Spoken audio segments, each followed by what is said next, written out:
শ্রী মহাপ্রভুর প্রতি দামোদরের যে বাক্যদণ্ড সেই লীলা বর্ণনা করিতেছেন।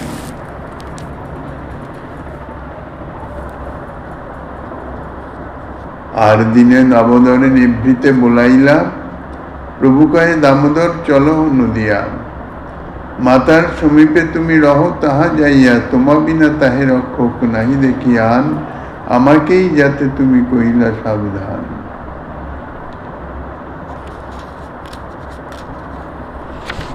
শ্রী দামোদর পণ্ডিত স্পষ্ট বক্তা, কারো কোনো অপেক্ষা নাই। ব্রাহ্মণ বালকের মহাপ্রভুর প্রতি প্রীতি বা মহাপ্রভুর তার প্রতি প্রীতি, যাহাতে মহাপ্রভুর সম্বন্ধে বদনাম উঠতে পারে, সেই প্রসঙ্গে মহাপ্রভুকে সাবধান করে দিলেন। স্বয়ং ভগবান শ্রীমান মহাপ্রভু তানাকেও সাবধান করতে, অর্থাৎ স্পষ্ট কথা বলতে তিনি কুণ্ঠিত হলেন না। মহাপ্রভু দামোদরের কথা শুনে অত্যন্ত সুখী হলেন, প্রীতি হলেন, কারণ যারা যথার্থ প্রীতি করে তাহাদের শাসনের অধিকার আছে। দামোদরের শুদ্ধ প্রীতি প্রভুর সন্তোষের হেতু। অপর একদিন মহাপ্রভু খুব ভালো করে চিন্তা করে দেখলেন, নদিয়াতে বৃদ্ধা মাতা আর নবযুবতী বধূ, যদিও গৃহসেবক ঈশান আছে, কিন্তু তারও তো বয়স হয়েছে। নবদ্বীপে সেরকম কেউ নেই যে স্পষ্ট বক্তা, অর্থাৎ কারো কিছু ত্রুটি ইত্যাদি দেখলে সঙ্গে সঙ্গে যে শাসন করবে, স্পষ্ট বলবে, এরকম কেউ ছিল না। বিশেষ করে যে সাবধানতা, সচেতনতা, সাবধান করে দেওয়া, কেননা স্বাভাবিকভাবে ভুল ত্রুটি করা এগুলি মানুষের ধর্ম। কেউ যদি তাকে ধরিয়ে দেয় সে সচেতন হতে পারে। প্রভু অনেক ভাবনা চিন্তা করেই দামোদরকে বললেন, দামোদর তুমি নদিয়াতে যাও। নদিয়ায় অর্থাৎ শ্রী সচিমাতার গৃহে। ত্রুটি দেখে তুমি যখন আমাকেই সাবধান করতে পারো, তখন অপর যে কোনো ব্যক্তিকে যে তুমি ত্রুটির জন্য শাসন করতে ইতস্তত করবে না, এ বিষয়ে নিশ্চিন্ত। তোমার সম নিরপেক্ষ নাহি আমার গণে, নিরপেক্ষ না হইলে ধর্ম না যায় রক্ষণে। নিরপেক্ষ অর্থাৎ কোনো কিছুর অপেক্ষা নাই। উচিত কথা বলতে কি উচিত কাজ করতে যে কাহারও অপেক্ষা রাখে না, তাহাকেই বলা হয় নিরপেক্ষ। মহাপ্রভু বলছেন, আমার পরিকরগণের মধ্যে তোমার মতন নিরপেক্ষ আর কেউ নাই। আর নিরপেক্ষ যদি না হওয়া যায়, তাহলে নিজের ধর্ম রক্ষা করা যায় না। একটি মাত্র দৃষ্টান্ত দিয়ে এটা বোঝা যায়। যেমন প্রাতঃকালে আমার হরিনামাদি করার সময়, ওই সময় যেন একজন বড়লোক কোনো বিষয় কার্যবশত আমার সহিত দেখা করতে আসলেন। আমি যদি নিরপেক্ষ হই, তাহলে তাহার সঙ্গে আলাপাদিতের সময় নিয়োজিত না করে আমি আমার নিত্যকর্ম হরিনামাদি করতে যাব। কিন্তু যদি নিরপেক্ষ না হই, তাহলে তিনি বড়লোক কি মনে করবেন, চক্ষু লজ্জা বশত কিংবা তাহার প্রতি অমর্যাদার আশঙ্কায় তাহার নিকটে বসেই কথাবার্তা বলবো, কি তাহার অভিষ্ট কাজটি করে দিব। এইরূপ করতে করতে হয়তো আমার নিত্যকর্মের সময়ই অতীত হয়ে যাবে। তারপর হয়তো পেটের দায়ে আমাকে বিষয়কর্মে যোগদান করতে হবে, যোগ দিতে হবে। ওই দিন আর আমার নিত্যকর্মই হয়তো সম্পন্ন হবে না। কাহারও আদেশে বা কাহারও ব্যবহারিক মর্যাদাহানির ভয়ে শাস্ত্রবিরুদ্ধ কাজ করাও ধর্মহানির আরেকটি দৃষ্টান্ত। তাই প্রভু বলেছেন, নিরপেক্ষ না হলে ধর্ম রক্ষা করা যায় না। এই যে দৃষ্টান্তটি দেওয়া গেল, এটা কিন্তু জাগতিক বিষয়ে। যে ব্যক্তি এসেছেন তিনি জাগতিক বিষয়ে, জাগতিক কর্ম নিয়ে। এখানে নিরপেক্ষ থাকতে হয়, অপেক্ষা নাই কোনো। কেননা জাগতিক বিষয় কর্ম থেকে ভজনের ক্রিয়া, তাহার গুরুত্ব সর্বদাই বেশি। কিন্তু সেখানে এই ক্ষেত্রে যদি কোনো বৈষ্ণব এসে উপস্থিত হন, তখন কিন্তু নিজের ভজন নিয়মটি বাদ দিয়ে আগে তার অভ্যর্থনা করতে হবে। কেননা বৈষ্ণবকে আদর, সম্মান, অভ্যর্থনা করা এটা ভজনেরই একটা বিশেষ অঙ্গ। কাজেই এখানে দুটোকে যদি সমান তুলনা করে যদি সেই রকম আচরণ করা হয়, তাহলে অপরাধ সৃষ্টি হবে, তাতে ভজন আরো বিঘ্ন সৃষ্টি হয়ে যাবে। এই জন্য ভক্তি বা ভজনের যে সূক্ষ্ম গতি, সূক্ষ্ম বিচার, সেটিকে বুঝতে হবে আগে। মহাপ্রভু এই যে নিরপেক্ষতার কথা বলছেন, এটি সাধারণ জড়জাগতিক বিষয়ের উপর গুরুত্ব দিয়ে। কেননা আমা হইতে জেনা হয়, সে তোমা হইতে হয়, আমাকে করিলে দণ্ড আনকে বা হয়। মাতার গৃহে রহ যাই মাতার চরণে, তোমার আগে নহিবে কারো স্বচ্ছন্দ আচরণে। বলছেন নবদ্বীপের শ্রী সচিমাতার গৃহে, সেখানেই তুমি থাকবে। শ্রীমন মহাপ্রভুর গণে যাহারা নবদ্বীপে বাস করতেন, তাদের মধ্যে যদি কাহারও স্বচ্ছন্দ আচরণ থাকে, তবে তাহার কথাই প্রভু উল্লেখ করিতেছেন। কেননা শিবাস পণ্ডিত তিনি চলে গেছেন নবদ্বীপ ছেড়ে, তেনার কামারহাটির বাড়িতে। অদ্বৈত আচার্য তিনি শান্তিপুরেই থাকেন। কেননা গৌরশূন্য নবদ্বীপে সাধারণত যারা বিশেষ বিশেষ ভক্ত ছিলেন, পার্ষদ ছিলেন, তারা আর থাকেন নাই, তাদের বিরহ জেগে উঠত। কাজেই নবদ্বীপে বিশেষ কোনো বৈষ্ণব, বিশেষ কোনো অধিকারী ভক্ত ছিলেন না। নিতাই চাঁদ তিনি তো মহাপ্রভুর সঙ্গে। কাজেই এই জন্য একজন কেউ দরকার, যেখানে মহাপ্রভুর এই যে নবদ্বীপ ধাম, সেখানে পরিচালনাটাকে ঠিক রাখার জন্যে। সেই জন্যে চিন্তা করে দামোদরকে পাঠালেন যে মহাপ্রভুর গণে নবদ্বীপে যারা বাস করতেন, তাদের মধ্যে যদি কাহারও স্বচ্ছন্দ আচরণ থাকে, তবে তাহার কথাই প্রভু উল্লেখ করিতেছেন। মাতার চরণে থাকবার জন্য আদেশ করার কারণ, প্রভুর কথা বলে সচিমাতার আনন্দ বর্ধন করা। মধ্যে মধ্যে কবু আসি আমার দর্শনে, পরিশীঘ্র পুনঃ তাহা করিহ গমনে। মাতাকে কহিও মোর কোটি নমস্কারে, মোর সুখ কথা কহি সুখ দিও তারে। নিরন্তর নিজ কথা তোমারে শুনাইতে, এই লাগি প্রভু মনে পাঠাইল ইহাতে। এত কহি মাতার মনে সন্তোষ জন্মাইও, আর গুজ্জ কথা তারে স্মরণ করাইও। মাতৃভক্ত শিরোমণি শ্রী গৌরাঙ্গ সুন্দর। কিন্তু তিনি তো ভগবান, অবতার হয়েছেন, অবতারের কিছু উদ্দেশ্য আছে, লীলা আছে, কার্য আছে। সেই উদ্দেশ্যেই তাকে সন্ন্যাস গ্রহণ করে মাতার থেকে দূরে অবস্থান করতে হচ্ছে। মাতার সেবা যাহাতে ঠিক ঠিক মতন হয়, সেই জন্যে মহাপ্রভু সদা সর্বদাই সতর্ক এবং সচেতন। দামোদরকে পাঠিয়ে দিলেন, বলে দিলেন যে তুমি মাতাকে আমার কোটি কোটি নমস্কার দেবে এবং আমার কথা শুনিয়ে মাতাকে সুখ প্রদান করবে। আর বলবে কথা যে নিরন্তর আমার কথা শোনাবার জন্যেই, অর্থাৎ প্রভু নিজের কথা শোনাবার জন্যেই তোমার নিকট আমাকে পাঠিয়েছেন।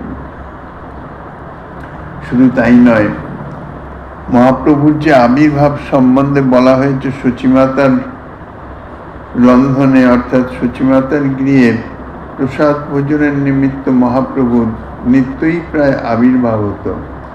কিন্তু মাতা সেটিকে স্বপ্ন মনে করতেন বা মনের কল্পনা মনে করতেন।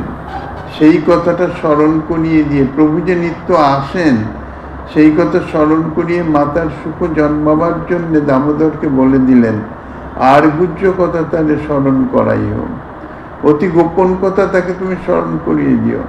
কি কথা? বারবার আসি আমি তোমার ভবনে, মিষ্ট ব্যঞ্জন সব করিয়ে ভোজনে, ভোজন করিয়ে আমি তুমি তাহা জানো, বাহ্য বিরহে তাহা স্বপ্ন করি মানব।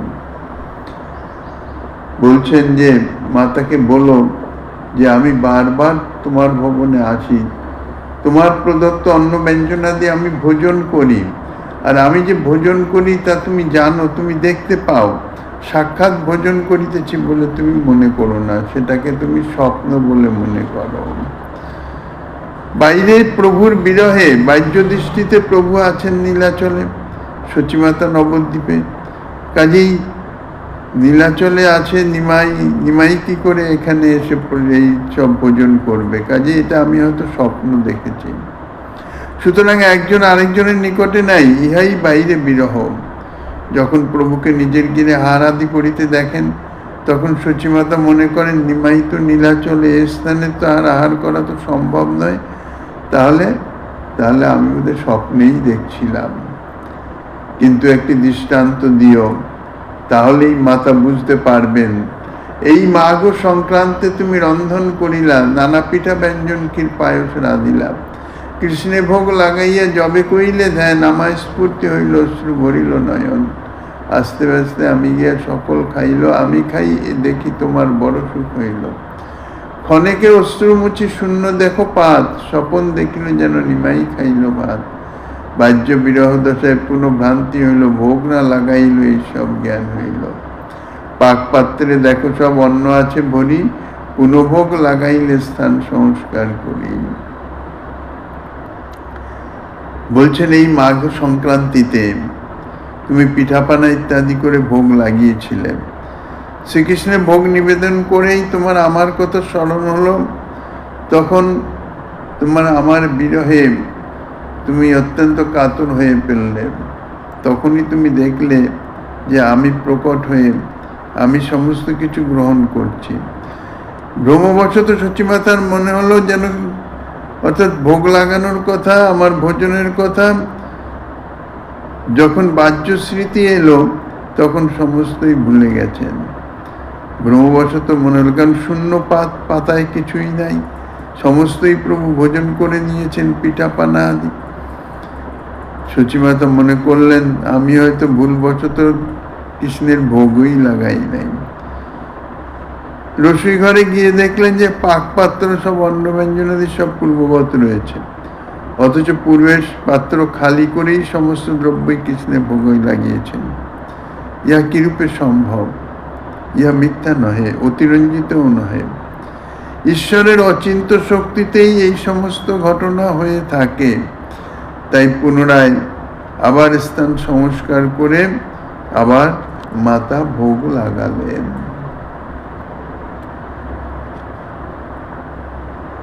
এই মতো বারবার করিয়ে ভোজন, তব শুদ্ধ প্রেমে আমার করে আকর্ষণ। দামোদরকে বলে দিচ্ছেন যে মাকে এই কথা বলো যে এইরকম তোমার এখানে বারবার প্রভু এসে ভোজন করেন, কিন্তু তুমি সেটাকে বাহ্য স্ফূর্তি মনে করো, তোমার প্রীতি বিশুদ্ধ প্রীতিতে আমাকে বারবার আকর্ষণ করে নিয়ে যায়।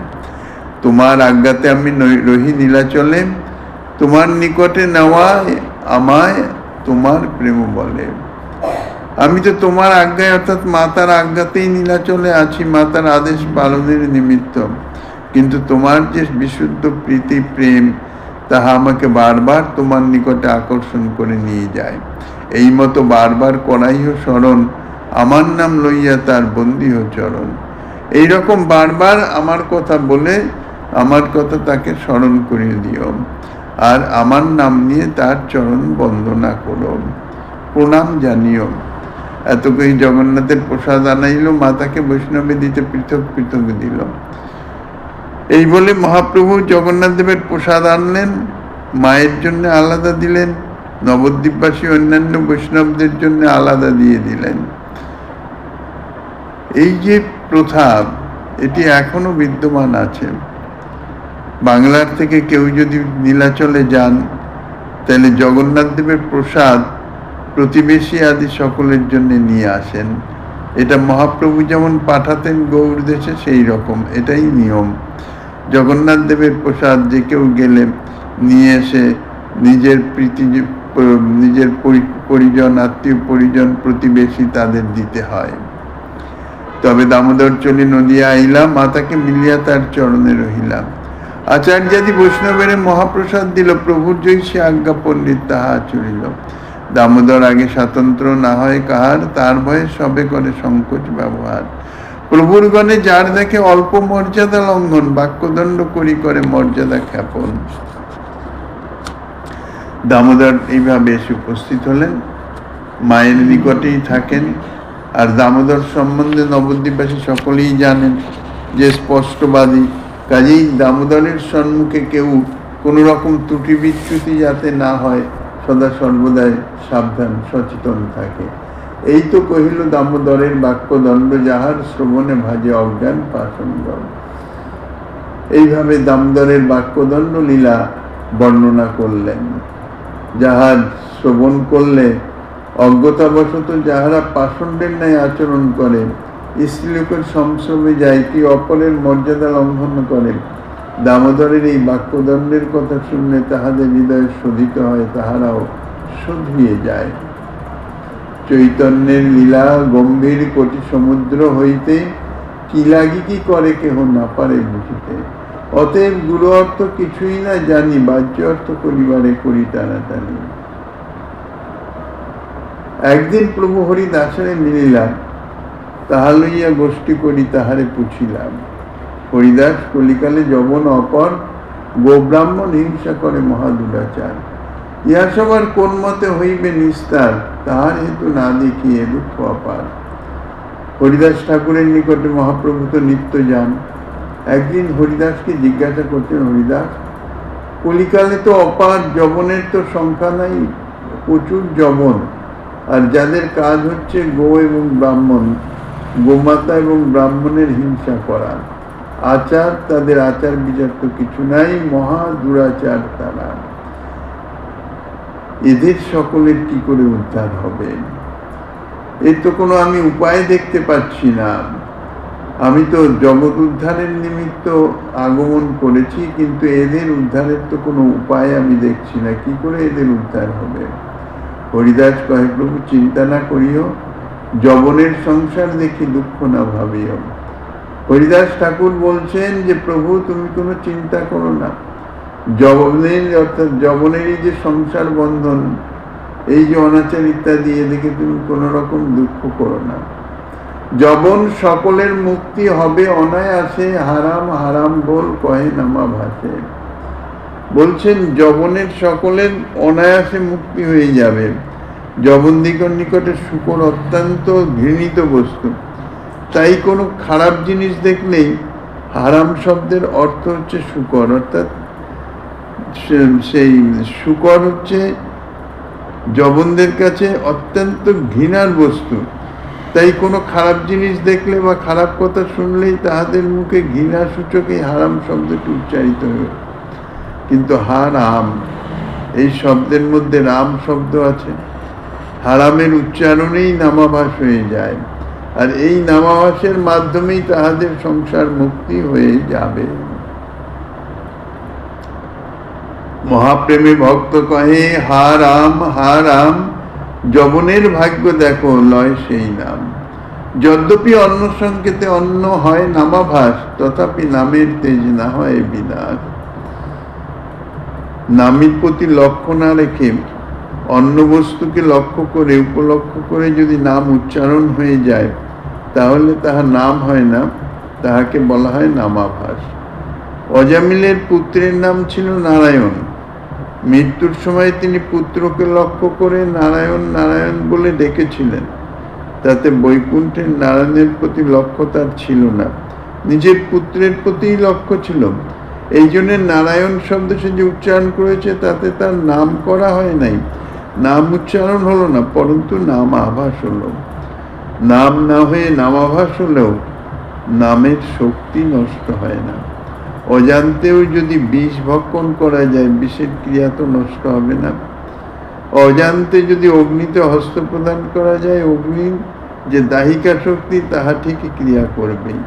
কাজে অজান্তে অন্য বস্তুর উপলক্ষে যদি নাম গ্রহণ হয়ে যায়, তাহলে নামের যে শক্তি, সে শক্তি তো নষ্ট হয় না, সেই শক্তি ক্রিয়া করে। তাই নামের প্রতি লক্ষ্য থাকুক বা নাই থাকুক, যে কোনো প্রকারে নামটি উচ্চারিত হলেই নাম তাহার ফল অর্থাৎ মুক্তি প্রদান করে থাকে।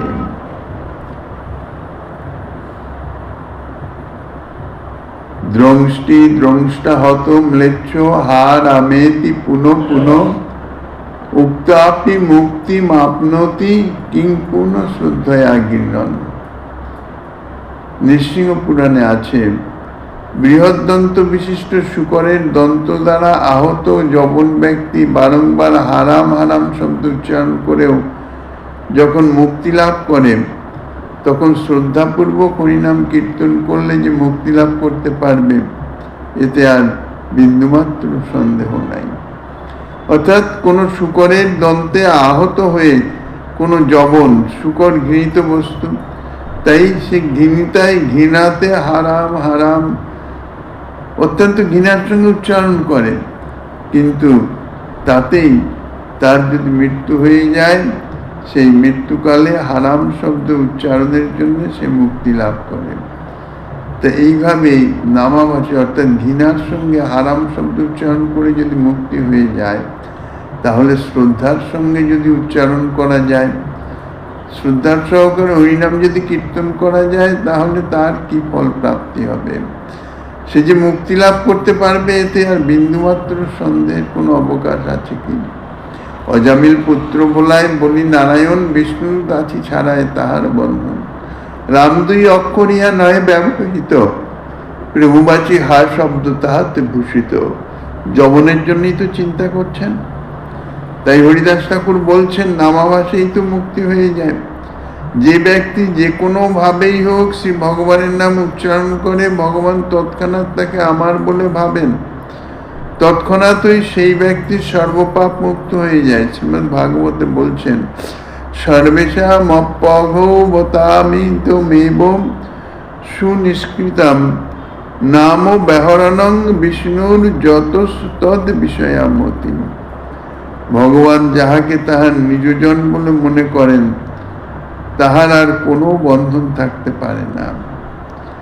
তাই পুত্রাদির সংকেতেই হোক, পরিহাসেই হোক, গীতালাভ করুণার্থেই হোক বা অবজ্ঞাক্রমেই হোক, যে কোনো প্রকারেই হোক না কেন, নারায়ণের নাম অর্থাৎ ভগবত নাম গ্রহণ করলেই তার সকল পাপ বিনষ্ট হয়ে সে মুক্ত হয়। শ্রীমদ্ ভাগবতে আরো বলেছেন, অজ্ঞানাদ অথবা জ্ঞানাদ উত্তম শ্লোক নামযৎ সংকীর্তিত মঘং পুংস দহে দেধ যথা নলহ।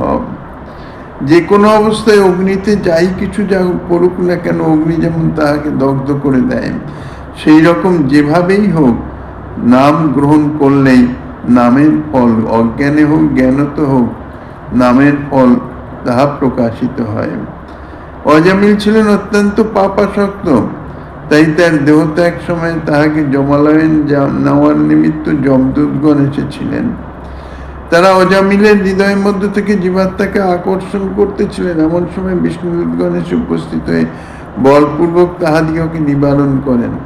কারণ অজামিল যমদূতগণকে দেখে ভয়ে ভীত হয়ে পুত্র নিকটবর্তীতে পুত্র খেলা করছিল, সেই পুত্রের নাম ছিল নারায়ণ, সেই পুত্রকে আহ্বান করিতেছিলেন না। তার ফলে নামাভাসের ফলে অজামিলের সমস্ত পাপ বিনষ্ট হয়ে গিয়েছিল এবং তৎক্ষণাৎ বিষ্ণুদূতগণের আবির্ভাব হলো। তার উপর বিষ্ণুদূতগণেরই অধিকার হলো, যমদূতগণের আর কোনো অধিকার রইল না। আর এখানে বলছেন যবনের মুখে হারাম শব্দ। যবন যে কোনো সময় যে কোনো ঘৃণিত বস্তু দেখেই মুখে হারাম উচ্চারণ করে। কাজে প্রায় সকল যবনই তারাই ঘৃণিত বস্তুর উপলক্ষে হারাম শব্দটি উচ্চারণ করে। তাদের এই যে হারাম শব্দ নামাভাস হলেও তার একটি বিশিষ্টতা আছে। হা রাম এই শব্দের অন্তর্ভুক্ত 3 অক্ষরাত্মক এই শব্দে 2টি বিভক্ত, একটি হা একটি রাম। রাম শব্দের 2টি অক্ষর, তাহা হা সূচক, হা অর্থাৎ আরতি সূচক হার সঙ্গে সংযুক্ত। তাই হারামের মধ্যে রামের সঙ্গে হা শব্দের কোনো ব্যবধানও নাই। হারাম শব্দের অন্তর্গত রাম শব্দ যে, তাতে রাম এ দুটি পাশাপাশি আছে, অর্থাৎ রাম শব্দটি সম্পূর্ণতই আছে, ম অক্ষরটি রা অক্ষর থেকে দূরে অবস্থিত নাই বা অন্য কোনো অক্ষর দিয়ে তার কোনো ব্যবধানও নাই। কাজেই রাম রা অক্ষরটি এবং ম অক্ষরটি যদি দূরেও অবস্থিত করে তাহলেও রাম শব্দের ফল নষ্ট হয় না। ভগবত নাম যদি অন্য কোনো অক্ষরের দ্বারা ব্যবহৃত হয় তাহলেও নাম অক্ষর অর্থাৎ নামাভাস নামের যে শক্তি তাহা প্রকাশিত হয়। যেমন রাজমহিষী দৃষ্টান্ত দিচ্ছেন, রাজমহিষীতে রা অক্ষরও আছে ম অক্ষরও আছে, কিন্তু এই দুটোর মাঝখানে ব্রজজ এই অক্ষরটি এসে উপস্থিত হয়। তার ফলে রাজমহিষী শব্দ উচ্চারণ করলে রাম শব্দের উচ্চারণের ফল পাওয়া যায়, যদিও রাম এই শব্দটি ঠিক নাই, ব্যবহৃত হয়ে হলেও তাতে রাম শব্দের উচ্চারণের ফল পাওয়া যায়। আর এখানে তো কোনো ব্যবধানই নাই, হারাম শব্দের 2টি অক্ষর একসঙ্গে আছে। সুতরাং এই শব্দের উচ্চারণের ফলেই যখন দিকে যে মুক্তি লাভ করবে সে বিষয়ে কোনো বিন্দুমাত্র সন্দেহ নাই। দ্বিতীয়ত আরেকটি কথা, যে এই যে রাম শব্দের পূর্বে হা শব্দটি আছে, এই হা শব্দে উচ্চারণকারীর প্রেম সূচিত হয়, সুতরাং অর্থাৎ আরতি সূচিত হয়। হারাম শব্দ আরতিবাচক শব্দেরই আভাস। এই হারাম শব্দটি যারা উচ্চারণ করেন তাদের মুক্তি সম্বন্ধে কোন রকম সন্দেহ থাকতে পারে না। নামের অক্ষর সবের এই তো স্বভাব, ব্যবহৃত হইলে না ছাড়ে আপন প্রভাব। নামের অক্ষরের স্বরূপগত বৈশিষ্ট্য এই, নামের একটি নাম হয়তো 2-3টে অক্ষরের সম্মিলিত হলেই তবে নামটি পূর্ণ হচ্ছে, কিন্তু নামের যাদৃশ শক্তি, নামের প্রতিটি অক্ষরেরও তাদৃশ শক্তি। তাই নামের অক্ষরগুলো স্বরূপগত ধর্মই এই যে অক্ষর সমূহের মধ্যে অন্য অক্ষর বা অন্য শব্দ থাকার ধরুন অক্ষরগুলো পরস্পর দূরে সরে পড়লেও নাম তার ফল প্রদান করে। যেমন ইয়াই পরাবিদ্যার মহিমা। পরাবিদ্যার মহিমা এইখানে রা এবং ম, পরা রা আর মহিমার ম, এই পরাবিদ্যা রা ও ম এর মধ্যে বিদ্যার এই শব্দটি রয়েছে, তাহাতে রা ও ম অক্ষর দুটি পরস্পর থেকে অনেক দূরে চলে গেছে। এমন অবস্থায় যদি কেউ পরাবিদ্যার মহিমা শব্দটি উচ্চারণ করে তাহলে রাম শব্দ উচ্চারণ অর্থাৎ নামাভাসের ফল পাওয়া যাবে। এ সম্বন্ধে কোনো যুক্তিতর্ক চলে না, ইহা শাস্ত্র বাক্য, শাস্ত্রীয় প্রমাণ ইহাতে দেওয়া হয়েছে। না পদ্মপুরাণ বচনে বলছেন, নামৈকং যস্য বাচি শরণপথ গতং শ্রোত্রং মূলং গতং বা শুদ্ধং বা শুদ্ধ বর্ণং ব্যবহিত রহিতং তারয়তেব সত্যম তচ্চেদ দেহ দ্রবিণৌ জনতা লোভ পাষণ্ড মধ্যে নিক্ষিপ্তং সেন্ন ফল জনকং শীঘ্রমেবাত্র বিক্রম। ভগবানের যে কোনো একটি নাম যদি কাহারও বাগিন্দ্রিয়ে প্রবৃত্ত হয় অথবা মনকে স্পর্শ করে কিংবা কর্ণগোচর হয়, তাহলে ওই নাম তাহা শুদ্ধ বর্ণই হোক বা অশুদ্ধ বর্ণই হোক, কিংবা নামের অক্ষরগুলি যদি পরস্পর অব্যবহৃত অর্থাৎ পরস্পর ব্যবহৃত এবং নামটি যদি শেষাংশ বর্জিতও হয়ে যায়, তাহলেও সেই নাম নিশ্চয়ই সকল পাপ হইতে এবং সংসার থেকে তাকে উদ্ধার করে থাকে। কিন্তু যদি সেই নাম দেহ ধন এবং জনতাতে লুব্ধ পাষণ্ডীর মধ্যে বিনষ্ট হয়, অর্থাৎ যদি সেই নাম দেহ, ধন এবং জনতাদের নিকট থেকে সুখ্যাতি লাভের নিমিত্ত যদি কৃত হয়, তাহলে কিন্তু ইহলোকে শীঘ্র ফলদায়ক হয় না। ফলদায়ক হয় ঠিকই, কিন্তু শীঘ্র হয় না, বিলম্বে হয়তো ফল প্রাপ্ত হয়।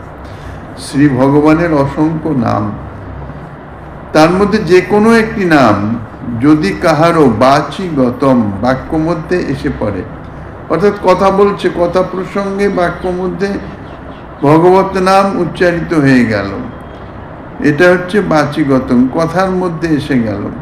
কিংবা স্মরণপথগতম, স্মরণ পথে উদিত হলো, কিঞ্চিত মাত্র মনকে স্পর্শ করে গেল, অর্থাৎ কোনো কিছু কথা ভাবতে ভাবতে হয়তো ভগবানের নাম সেই ভাবনার মধ্যে এসে গেছে। কিংবা শ্রোত্র মূলঙ্গত বা, অন্য কর্তৃক উচ্চারিত, অন্য কেউ ভগবত নাম উচ্চারণ করিতেছে, সেটি কান কর্ণদ্বার দিয়ে প্রবিষ্ট হইল, তাহলে সেই উচ্চারিত শ্রুত বা স্মরণপদগত সেই নাম, বলছেন সে নাম শুদ্ধই হোক আর অশুদ্ধই হোক, কিংবা ব্যবহৃত রহিতই হোক, অর্থাৎ শুদ্ধভাবে নাম উচ্চারণ হোক বা অশুদ্ধভাবে উচ্চারণ হোক। যেমন শব্দের উচ্চারণের মধ্যে সকলে উচ্চারণ শুদ্ধভাবে করতে পারে না। কৃষ্ণ শব্দটি যথার্থ উচ্চারণ করা একটু কঠিন, অনেকে কৃষ্ণ রিকারের উচ্চারণ হয় কৃষ্ণ, কৃষ্ণের অর্থাৎ রস্বীকার দিয়ে উচ্চারণ করে দেয়, যাদের উচ্চারণ ঠিক নাই। এটা হচ্ছে অশুদ্ধ উচ্চারণ, অশুদ্ধ বর্ণ হচ্ছে। আর ব্যবহৃত, অর্থাৎ মাঝে যদি অন্য কোনো শব্দ এসে উপস্থিত হয়, ব্যবধান শূন্য হোক আর ব্যবহৃতই হোক, সেই নামের অক্ষরগুলো পরস্পৃত অব্যবহৃত হলে নামের অক্ষরগুলির মধ্যে অন্য শব্দ বা অক্ষর অবস্থিত থেকে নামের অক্ষরগুলিকে পরস্পর বিচ্ছিন্ন করে না দিলে, নামের যে অক্ষরের অব্যবহৃত পরে যে অক্ষর থাকলে নামটি বেশ পরিষ্কাররূপে বোঝা যায়, সেই রকম অক্ষর থাকলে তাকে বলা হয় অব্যবহৃত। আর ব্যবহৃত অর্থাৎ মাঝখানে যদি কোনো শব্দ অক্ষর এসে উপস্থিত হয়। তারপর আর একটি বিশেষ কথা বলছেন, রহিত, অর্থাৎ শেষাংশ বর্জিত, অর্থাৎ নামটি সম্পূর্ণরূপে উচ্চারিত হলো না। নাম উচ্চারণ করতে আরম্ভ করে কতক অংশ উচ্চারণের পর কোনো কারণবশত কোনো শব্দ উচ্চারণ করতে হলো, তার উচ্চারণের পরে আর নামের বাকি অংশ উচ্চারিত হলো না, সেটা হচ্ছে রহিত। এইরূপ নাম যদিও এটি অঙ্গহীন, অর্থাৎ নামটি সম্পূর্ণ উচ্চারিত হচ্ছে না, কিন্তু তাহলেও সেই রহিত সেই নাম তাহা ব্যক্তিকে পাপ এবং সংসার থেকে উদ্ধার করে থাকে। এই যে নামাভাস বা নামের এই যে যেগুলোই ফল, এরা সংসার থেকে উদ্ধার করে থাকে, মুক্তি প্রদান করতে পারে। কিন্তু নাম সেবনের যে মুখ্য ফল, যে প্রেম প্রাপ্তি, তাহা কিন্তু সদ্য প্রাপ্ত হওয়া যায় না। নামের অপূর্ব মহিমায় কিন্তু এতাদৃশ নামও যদি দেহদ্রবীণ জনতা লোভ পাষণ্ড মধ্যে নিক্ষিপ্ত, অর্থাৎ দেহ অর্থাৎ শরীর, দেহ দৈহিক সুখাদি, দ্রবীণ অর্থাৎ অর্থ লাভের জন্য, অথবা জনতাদিতে প্রতিষ্ঠা লাভ পূজা প্রতিষ্ঠার জন্য সেই লোভ আছে যারা, তারা যদি এইভাবে উচ্চারণ করে, বলছেন তাদৃশ পাষণ্ডগণের মধ্যে নষ্ট হয়, তাহলে দৈহিক সুখাদি বা অর্থাদি লাভের উদ্দেশ্যে যদি কেউ ভগবান নামের ব্যবহার করে, তাহলে সেই নাম শীঘ্র ফলদায়ক হয় না, বিলম্বে ফলদায়ক হয়। কারণ নাম তো ব্যর্থ হতে পারে না, কিন্তু শীঘ্র সে ফল প্রাপ্ত হয় না। আর যদি স্বাভাবিকভাবে উচ্চারিত হয়, নাম না হয় নামাভাস হয়ে যায়, তাহলে সে মুক্তি প্রদান করে। আর কিন্তু যদি লাভ পূজা প্রতিষ্ঠা বা নিজের স্বার্থের নিমিত্ত যদি কেউ নামও উচ্চারণ করে, তাহলে কিন্তু নামের ফল প্রদান সদ্য হয় না। সনাতন গোস্বামী বলেছেন, এই বিলম্বের কারণ নাম অপরাধই হচ্ছে এই বিলম্বের কারণ। যে পর্যন্ত নাম অপরাধ ক্ষয়প্রাপ্ত না হবে, নাম বলে পাপ ও প্রবৃত্তি, নামের বলে লাভ পূজা প্রতিষ্ঠা প্রাপ্তির নিমিত্ত নামকে ব্যবহার করা, এগুলি হচ্ছে অপরাধজনক। এই অপরাধ যতক্ষণ পর্যন্ত না ক্ষয় হবে, ততক্ষণ পর্যন্ত নামের ফল প্রাপ্ত হওয়া যাবে না। এই যে নাম অপরাধ, ইহা পূর্ব সঞ্চিত থাকতে পারে, নতুনও হতে পারে।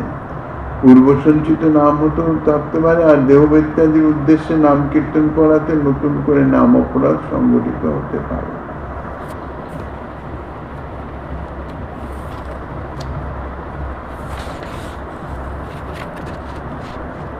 নামাক্ষর সবের এই তো স্বভাব, ব্যবহৃত হইলে না ছাড়ে আপন প্রভাব।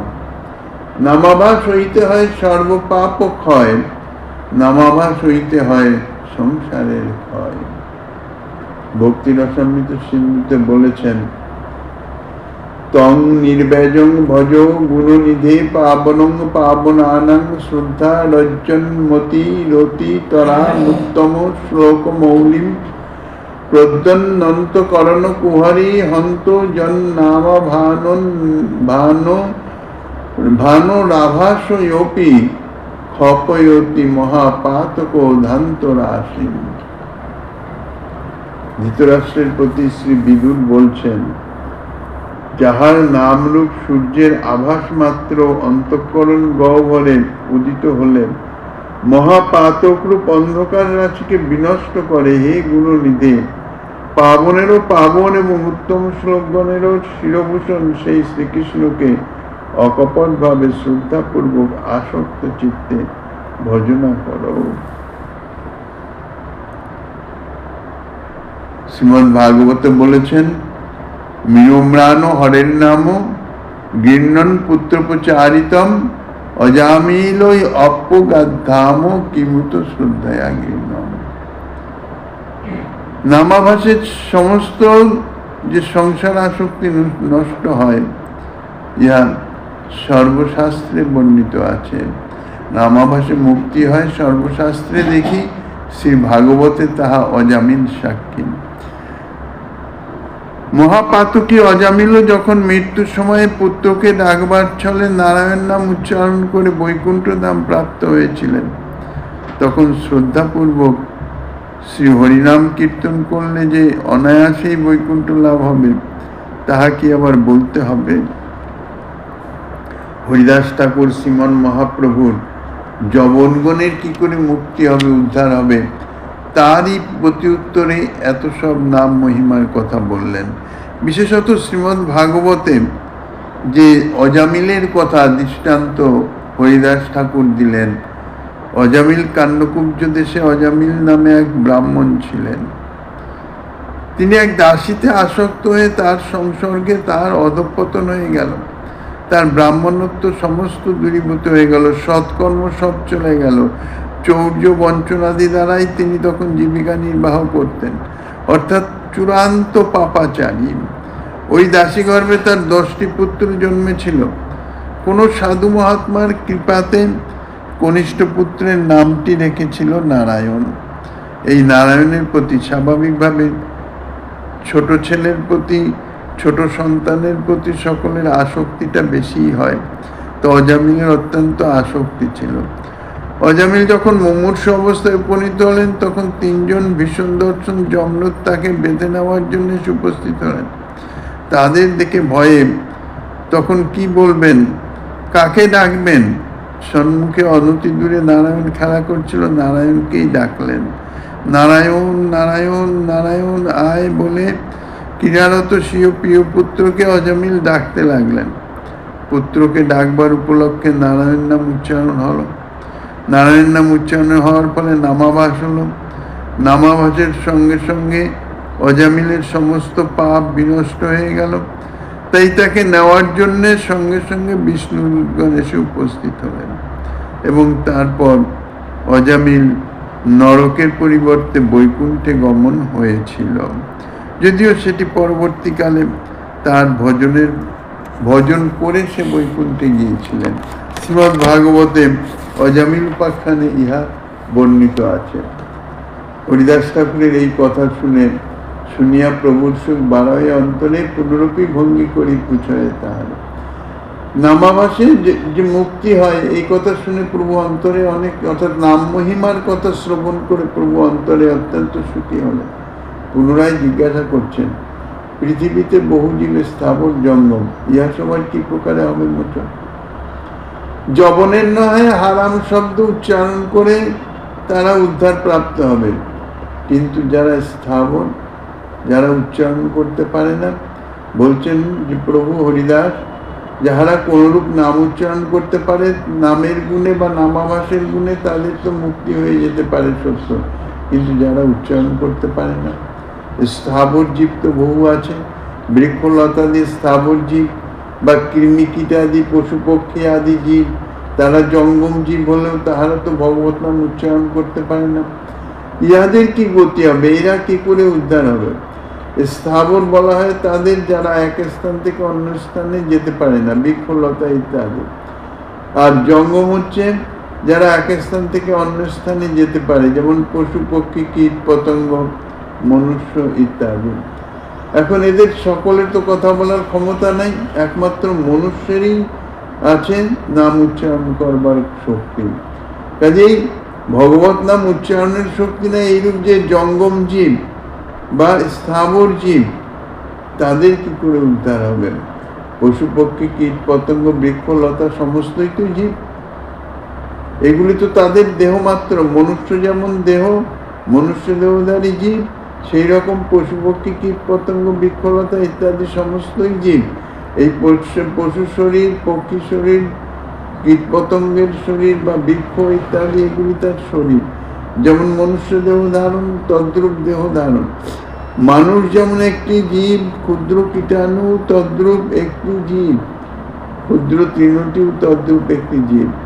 জীব কর্মফল অনুসারে ভিন্ন ভিন্ন দেহে প্রবেশ করে স্থাবর জঙ্গমাদি ভিন্ন ভিন্ন দেহ ধারণ করে। সর্বত একজন মানুষ এবং একটি ক্ষুদ্র কীটাণুতে কি ক্ষুদ্র তৃণগুল্মে কোনো প্রভেদ নাই। দেহতে প্রভেদ, সর্বিত কোনো প্রভেদ নাই। সকলেই শ্রী ভগবানের জীব, বিভিন্নাংশ জীব, সকলের মধ্যেই জীব আছে। এরা কি করে উদ্ধার হবে? হরিদাস ঠাকুরের নিকটে শ্রীমন মহাপ্রভু এই প্রশ্ন করলেন। এর উত্তরে হরিদাস ঠাকুর যাহা বলছেন, নামের যে মহিমার কথা বলছেন, নাম কীর্তনের